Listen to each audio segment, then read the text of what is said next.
dipersembahkan oleh Ya, Anda kembali lagi dalam Dialog 4 Pilar MPR RI. Masih membahas mengenai swasembada pangan bersama Bapak Firman Subagio, pimpinan fraksi Partai Golkar MPR RI. Pak, tadi kita terkait dengan apa yang menyebabkan sekarang sudah tidak banyak lagi orang yang berminat kepada menjadi seorang petani. Karena tadi 3 hal yang Anda sudah katakan, diantaranya terkait dengan lahan dan kesuburan. Tapi ini yang paling penting, harga. Karena petani selalu merasa rugi di sini, karena harga yang terus merosot. Ini kenapa? Apakah di sini terlihat peran pemerintah yang kurang atau seperti apa sebenarnya? Nah, sebetulnya begini, kalau kita bicara harga ini kita sudah membuat undang-undang regulasinya, yaitu Undang-Undang Pangan, di mana ada ketentuan-ketentuan. Salah satu amanatnya adalah perlunya segera dibentuk lembaga pangan.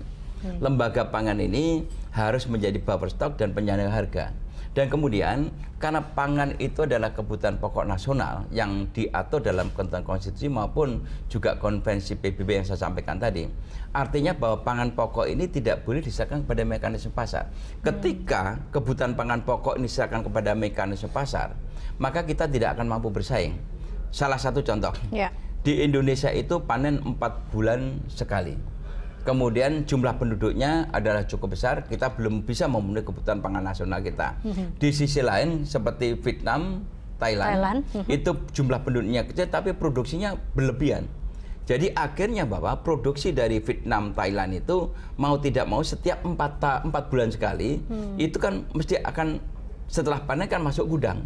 Ketika gudangnya mereka itu sudah penuh, maka mereka itu di Vietnam maupun di Thailand itu mesti akan diekspor dengan harga murah. Nah, ketika ada harga murah, dia akan masuk ke wilayah-wilayah negara-negara penduduk pendidikan. Salah satunya dari Indonesia. Ini salah satu penyebab. Oleh karena itu, ketika Indonesia itu tidak segera bikin kebijakan bahwa yang namanya lembaga pangan ini segera dibentuk dan kemudian harga pangan pokok itu tidak disahkan pada mekanisme pasar, ini kita selalu akan sulit untuk mengejar ketertinggalan kita. Oke, nah tapi kalau kita lihat dari itikat ataupun strategi yang sudah dilakukan pemerintah sejauh ini untuk membangun swasembada pangan itu sudah pas belum sih Pak? Saya rasa sudah tepat, namun harus ada kemauan keras. Yang saya lihat sekarang ini adalah keinginan dari lintas sektor itu masih berbeda-beda. Contohnya, kalau Kementerian Pertanian, Saudara Menteri Amran sekarang udah begitu luar biasanya mereka itu bagaimana mengenjot produksi pangan nasional itu supaya meningkat. Dan dia juga berani untuk mengatakan tidak impor. Dan kemudian di sisi lain Kementerian Perdagangan sampai hari ini masih selalu membuat regulasi, bikin aturan-aturan atau bikin kebijakan untuk melakukan impor pangan. Kalau ini terjadi, maka tidak akan mungkin itu bisa tercapai swasembada pangan nasional kita.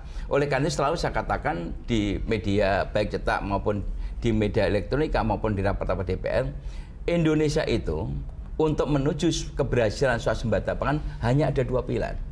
Dipaksa atau terpaksa. Kalau Indonesia itu bukan terpaksa, Indonesia harus dipaksa. Dipaksa. Oleh karena itu lintas sektor harus bersatu padu untuk menuju swasembada pangan dalam rangka untuk tercapainya kedaulatan pangan ini. Syahwat daripada masing-masing lintas sektor harus dikendalikan. Kalau syahwatnya pemerintah Pak Presiden Jokowi itu adalah tidak mengimpor, ya harusnya pejabat lain bisa mendukung apa yang menjadi rencana Presiden.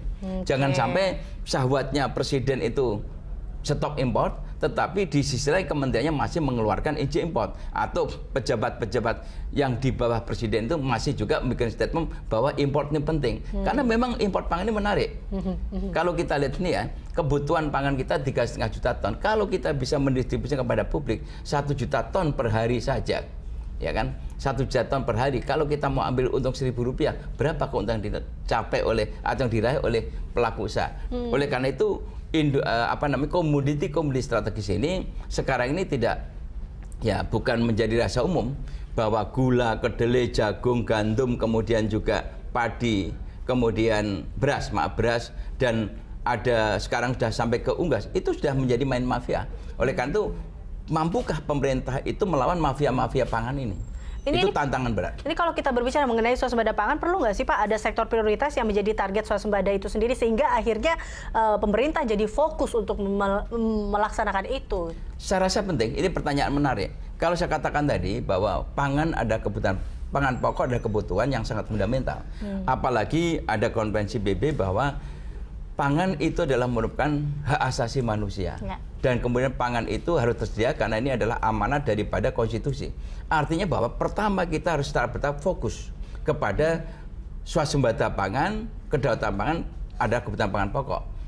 Pertama mungkin 9 bahan pokok, katakan beras, kemudian gula, atau kemudian kedelai. Ini satu hal yang menjadi perhatian kita. Oleh karena itu, pertama beras itu harus terwujud untuk swasembada pangan. Dan itu untuk mencapai ke arah sana sebetulnya tidak sulit.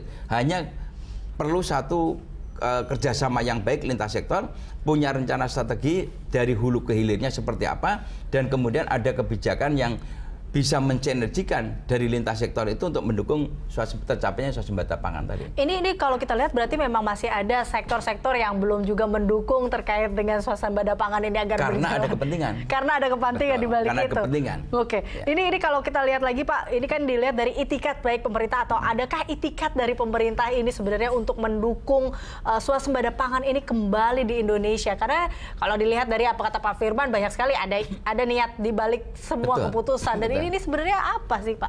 Ya sebetulnya kalau kita lihat etikat baik, pertama Republik ini kan pemimpinnya kan presiden. Kalau presidennya sudah mengatakan bahwa kita tidak boleh impor beras. Di sini presiden terlihat kurang dukungan kah seperti itu? Nah, ini saya katakan tadi, kalau presidennya sudah memberikan komando, harusnya di bawahnya harus bergerak untuk mendukung tercapainya statement presiden tadi. Tetapi yang ada sekarang ini kan di bawah-bawahnya kan statementnya kan berbeda, ya kan? Ada yang setiap hari menstatementkan ini segera impor karena udah habis stoknya seperti itu. Dengan mencari pembenaran-pembenaran ala mereka masing-masing bahwa ini El Nino penyebab daripada kelangkaan pangan nasional, atau kemudian kemarau panjang, ini kita mesti harus stok pangan harus tersedia dan sebagainya. Ini argumentasi. Padahal di dalam undang-undang pangan jelas bahwa impor pangan itu tidak dimunafikan. Tapi ada dua hal penting. Ketika produksi pangan nasional masih tercukupi, itu tidak boleh melakukan impor. Ketika stok pangan nasional masih tercukupi, maka tidak boleh melakukan impor. Nah, dua hal ini yang sering dilanggar. Padahal Menteri Pertanian sudah menyampaikan, dia menyatakan menjamin bahwa stok pangan masih cukup. Bahkan Presiden sendiri sudah mengatakan stok pangan masih cukup. Tetapi faktanya sampai hari ini masih ada, saya baca koran hari ini bahwa diam-diam pemerintah akan melakukan impor. Ini kan pembohongan kepada publik. Di mana pertanggungjawabannya? Presiden sudah menyampaikan bahwa tidak ada impor, tetapi di sisi lain ada kebijakan yang konon katanya sudah akan diumumkan Indonesia akan melakukan impor beras. Nah, kebijakan-kebijakan yang bisa dikatakan ragu-ragu antara mau mengimpor atau tidak hingga akhirnya mempengaruhi pasar di mana setiap hari-hari tertentu sebut saja seperti Lebaran beras kadang langka ataupun makin mahal. Nah, kita akan membahasnya terkait dengan itu. Pak Firman, kami akan kembali pemirsa sesaat lagi.